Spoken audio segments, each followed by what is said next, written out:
Internet থেকে যদি কোনো কিছু ডাউনলোড করেন সরাসরি ডাউনলোড ফোল্ডারে কেন চলে যায়? ডেস্কটপ অথবা অন্য কোনো ফোল্ডারে কি যাওয়ার সিস্টেম রয়েছে? ভিডিওটা দেখেন, শিখে ফেলেন, নতুন হলে সাবস্ক্রাইব করে ফেলেন। আমরা যা কিছু ইন্টারনেট থেকে ডাউনলোড করি সব কিছু কিন্তু আমাদের ডাউনলোডে চলে যায়।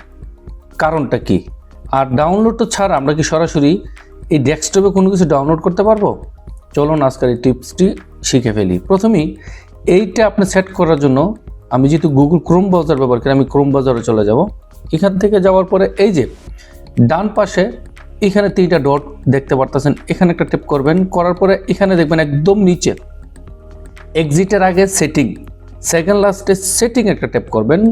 করার পরে দেখবেন এখান থেকে লেখা রয়েছে নিচে ডাউনলোড, ল্যাঙ্গুয়েজের নিচে দেখতে পাবেন ডাউনলোড একটা টেপ করবেন।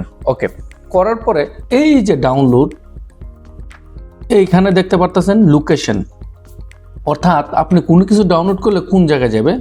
তো এখানে আমি দেখতে পারতেছেন লেখা রয়েছে প্রথমে সি, ইউজারে চলে যাবে, তারপর ইউজারের ভিতরে রয়েছে অ্যাডমিনিস্ট্রেশন, তারপরে রয়েছে ডাউনলোড। তার মানে আমার এই ডাউনলোড অপশনে সরাসরি এটা সেভ থাকবে। ডাউনলোডটা কোথায়? আমি ডাউনলোডটাকে যদি বের করি তাহলে আমাকে এখানে দিস পিসি অথবা মাই কম্পিউটারে যেতে হবে। যাওয়ার পরে কিন্তু এই যে বাম পাশে আপনি দেখতে পাচ্ছেন অনেক বড় লিস্ট, এখানে রয়েছে এই যে ডাউনলোড। আর এখান থেকে যদি বের করতে চান, ওই যে প্রথম হচ্ছে, আমি এটাকে একটু ছোট করে দিচ্ছি যাতে আপনি বুঝতে সুবিধা হয়। ওকে, তারপরে এটাকে আমি এখানে রেখে দিলাম যাতে আপনাকে বুঝতে আরেকটু সুবিধা হয়। এই যে ওকে, তারা কি বলতেছে প্রথমে সি এর মধ্যে যেতে হবে। তা আমি এই যে প্রথমে সি আর শর্টকাটের মধ্যে এখানে চলে আসলো আর কি। তো সি এ চলে যাব, তারপরে সি এর পরে দেখাচ্ছেন ইউজার মানে এই যে এখানে ইউজার আর কা টেপ করলাম বা ডাবল টেপ করলাম ইউজারে।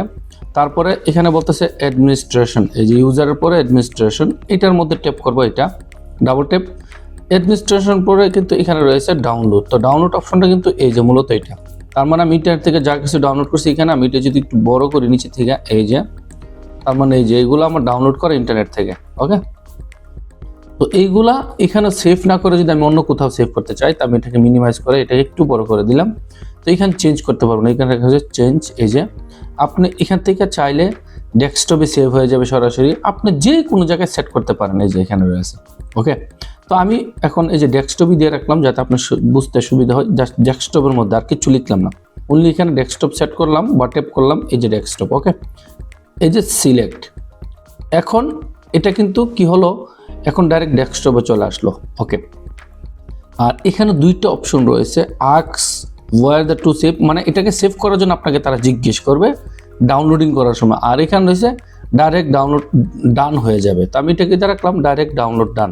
আর যদি এটাকে অফ করে যদি আমি এটাকে অন করি, তাহলে ডাউনলোডের আগে আপনাকে জিজ্ঞেস করলে তো আপনার ওকে করতে হবে। তো আমি জিজ্ঞেস করার প্রয়োজন নেই, ডাইরেক্ট ডাউনলোড হয়ে যাবে। ওকে, এখন এখান থেকে কিন্তু আমার আর এই যে মাই কম্পিউটারের ভিতরে যেতে হবে না, বা এখানে এই ডাউনলোডটা কিন্তু আর সেভ হবে না, যে এখানে এটার মধ্যে আর কোনো জিনিস সেভ হবে না। ওকে, এখন সেভ হবে কি, সরাসরি আমার এই ডেস্কটপের এই জায়গার মধ্যে সেভ হবে। ভিডিওটা দেখে যদি ভালো লাগে অবশ্যই আপনারা কমেন্ট করে মতামত জানাবেন।